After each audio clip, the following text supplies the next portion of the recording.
Hey you guys, this is Indy and welcome to my update to the formerly published Discipline Priest Guide that was current up to patch 4.2.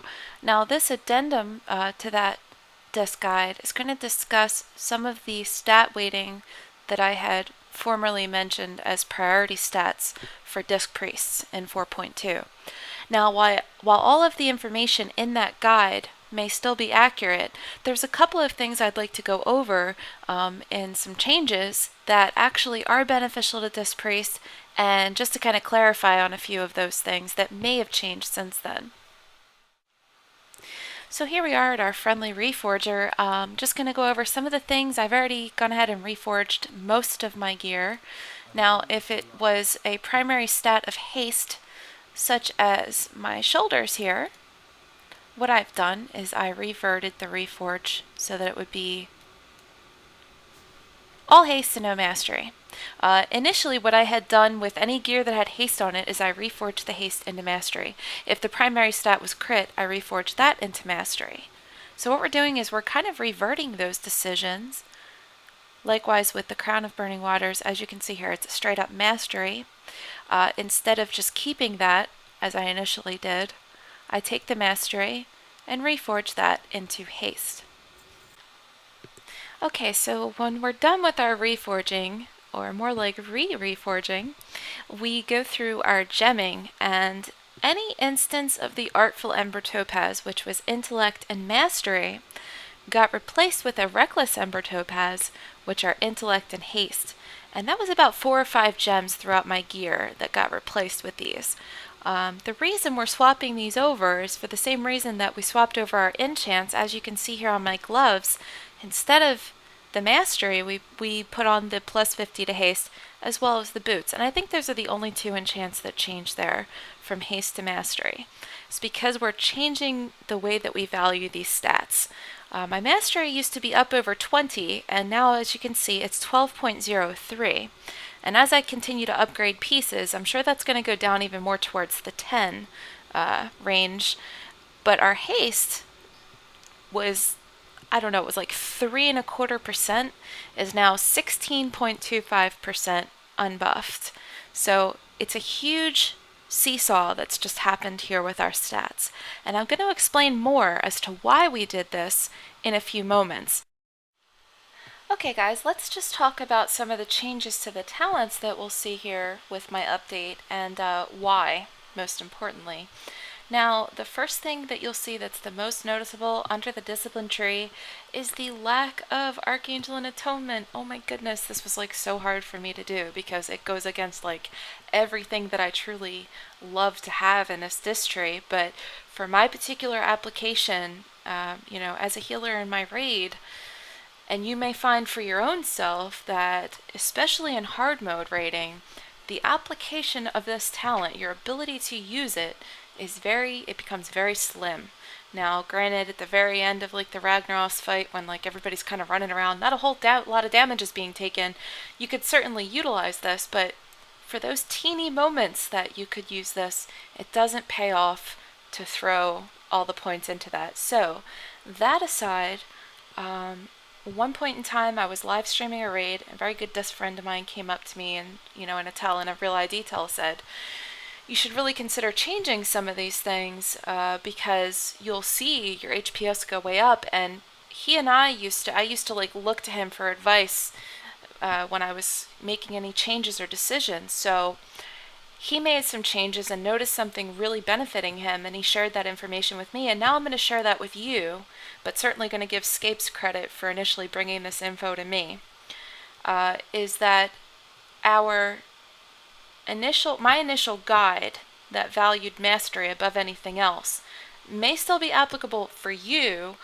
as a disc healer, depending on how you're healing. But I also wanted to present this side of the coin, which values haste above anything else and essentially puts mastery all the way down to the bottom of the totem pole. It's like a complete flip-flop. I'll get into more about why this is, but first let's just talk about these spec changes. Okay, so with Train of Thought, we're obviously valuing this a lot more now than we did before because, well, before we did have Archangel and Atonement, but we weren't necessarily casting Smite as a regular part of our rotation.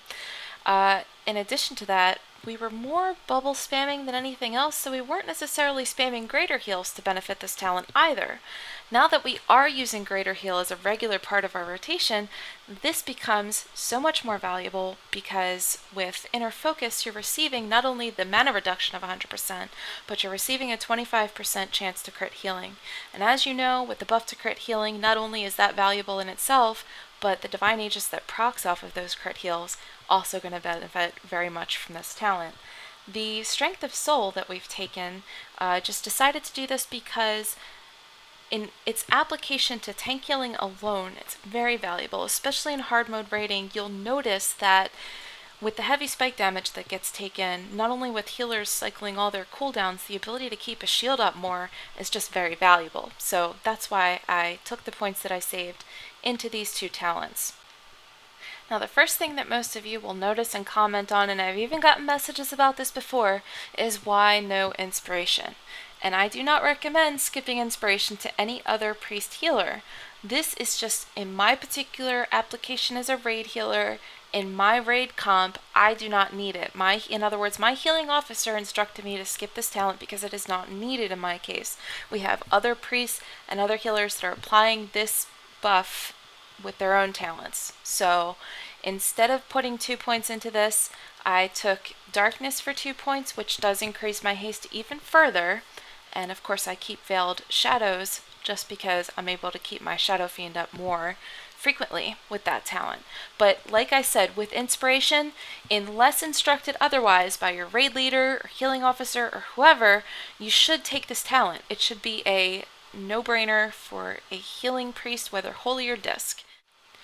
So for glyphs, not a whole lot's changed. The only thing I removed was the glyph of Divine Accuracy for obvious reasons. We're not smite healing anymore, and replacing that with the glyph of Dispel Magic. In addition to that, everything else is the same. If you do have Glyph of Penance and you are switching over to this particular spec and rotation, you may want to consider Glyph of Prayer of Healing. It's going to become so much more valuable to you once you kind of see where I'm going with this whole thing. So let's just talk about our normal arsenal of spells that we're going to go to. I like to say rotation, but it's never going to be a static rotation for you. However, the way that you value these spells is going to change with this spec and stat weighting. Now, instead of going to Inner Will, which, as you can see, I used to keep this up all the time, reducing the mana cost of instant cast spells, this was beneficial when we were primarily casting instant cast spells, no longer the case, however, so we're going to keep Inner Fire up for its bonus to spell power. In addition to that, instead of just spamming our shields, we're going to, as before, keep Prayer of Mending up on cooldown and keep using your Penance on cooldown. That's really important because it's going to save you a lot of mana. Penance procs stacking Divine Aegis in itself, which is awesome. Now, you know, the first proc is a little over 5,500 damage, but as you can see, once you start casting your Graders and stacking that Divine Aegis, it quickly goes up to 47,461 damage absorbed. These Divine Aegis from your crit healing are going to be invaluable. In addition to casting your greater heals, we're going to be casting a lot of Prayer of Healing. We'll be spamming this, in fact, when lots of raid-wide damage goes out.